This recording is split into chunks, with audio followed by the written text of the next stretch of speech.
Joe Barton, Cleveland.com. Ty, that was just how you drew it up, right? Yep. LeBron, 4 fouls in the first half. You know, you're down 13 at the time. Why did you decide to leave him in there after 3? And what was going through your mind when you had to get him at 4 and you're down 13? What you mean? You said why didn't I get him out? Well, I didn't want to. I mean, like we were down. We needed his pop and his spunk, and I didn't think he would get a 4th foul called on him, but he did. And you know, he went to the bench, and then you know Kyrie, you know, kept us afloat. Kevin kept us afloat, and you know, we got it down thanks to 8. And Horford banked in a 3 from the top of the key when we had a good run going. But you know, I told the guys at halftime, until we get into the fight, you know, it's going to be like this all night. You know, I thought they really came out. They took it to us. They were more physical. They were more aggressive. And until we decided to play and get physical back and start guarding and defending, it was going to be a long night. But you know, I was happy to be only down 10. You know, at halftime, like you said, LeBron having 4 fouls and us being down 16 at 1 point. So being down 10, you know, at home, our crowd was great. You know, gave us a lot of support, great momentum. And then in the 3rd quarter, you know, we decided to come out and guard, be more physical, and get into the fight. And when we play like that, then we're tough to beat. Dave McMahon on ESPN. Ty, specifically LeBron's 3rd foul on Smart and the 4th foul, the offensive call. What did you make of those calls? I don't know. They called him, you know. So the one on Smart, I don't know. You know, the 4th one, you know, he ran him over. You know, it was a good play. Rozier did a good job of stepping in and you know, taking the charge. So we had to do what we had to do. You know, LeBron had to play and you know picked up his 4th foul. We got him out, and then Kyrie and those guys, you know, helped propel us to cut it to 10 at halftime. And after that, in the 3rd quarter, I thought we really came out defensively and had a defensive mindset. Ty, Kenny Rowe to WHBC. 9 turnovers in the first half, I think. Yeah, it's funny. You only show up when we lose.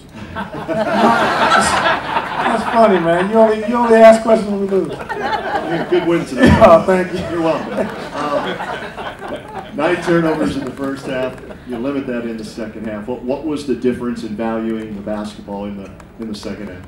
Well, it's big for us. You know, offensively, we know we can score the basketball. But, you know, these guys, they do a great job of pressuring you. You know, Avery, Crowder, Smart, Rozier. So they do a good job of pressuring the basketball. They're a tough competitive team. So defensively, you know, they get a lot of deflections, a lot of steals. So I don't think we had a couple turnovers that were unforced, but for the most part, I thought they forced those turnovers. But, you know, once we took care of the basketball, we got shots. You know, I thought, you know, to get the game turned around, but also defensively was the reason why it turned around. LeBron and Kyrie with the points, a lot of people are going to focus on that, but Kevin with 17 rebounds tonight. Just talk about how important he is in that area. He's big, you know, and I think they're doing a great job of trying to keep Tristan off the glass, so 2 or 3 guys are going to him. Now Kevin's there cleaning it up. So just for him rebounding the basketball, just being aggressive, you know, going in the trenches, getting defensive rebounds is big for us because when he rebounds, you know, he's the best outlet guy in the league. So, you know, he can get it to Bron or get it to Kyrie, and we can push our pace. Ty Lue, PJ Ziegler, Fox 8. What changed in particular for Kyrie Irving there in the second half? And then it seemed like he rolled his ankle or something there late in the second half, and then it seemed like he just kind of got sparked again from that. What was the difference with his game tonight?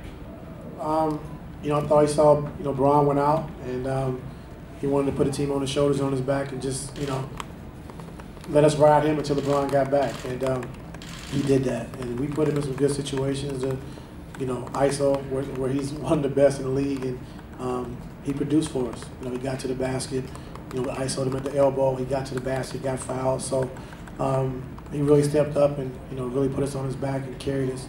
And then, you know, through that second and third quarter, then LeBron came in, you know, the last 6 minutes of the fourth quarter really kind of sealed the deal. So, you know, the big three tonight was phenomenal. And they've been playing great this series, and we just got to continue to keep doing it. Tom with his AP, that's just what I was going to ask you, Ty. Did your heart skip a beat when Kai went down, and how was the ankle? He said it was fine, but yeah, you never want to see a player go down. And, you know, the more games you play, the more things can happen. So, didn't look good, but, you know, he said he's fine, got back up, continued to play, you know, made some big shots. So I'm glad he's fine. Jared White, CLNS Media and Celtics blog. The Celtics kept switching in the fourth quarter, and LeBron was able to kind of size whoever was up against them and attack them. Did you expect them to go back into the switching late in the game and kind of give it a one-on-one look for him? I'm just happy to be here. Good to see you. Ty, Scott Sargent, WFNY. Now, because Game 3 with Kyrie's play was kind of all for naught with the loss, but now it's 2 straight games of super efficient play after a couple, you know, where things were a little wonky. Is this more of the Kyrie we expect to see going forward versus what we had, you know, with him being more facilitator and not having the shot falling the way it was? Well, I just think he's grown as a player since I've been here. You know, each year he's grown, and just take what the defense is giving him in the playoffs. You know, Indiana played him differently, Toronto played him differently, and so did Boston. But you know, we knew he wouldn't shoot the ball the way he shot it. You know, the first couple games. So. Kyrie scoring the basketball is not a big deal with us. You know, we know he can score the basketball, and you know, you're gonna have a night like tonight and Game 3 where he, you know, easily scored the basketball. So, you know, what you want me to say? You did it.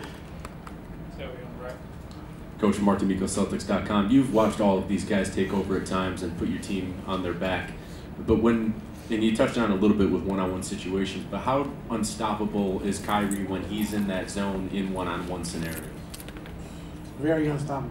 You know, he's probably one of or the best one-on-one player in the league. And when you give him room and give him space, he can get to anywhere he wants to be on the floor. And we know that.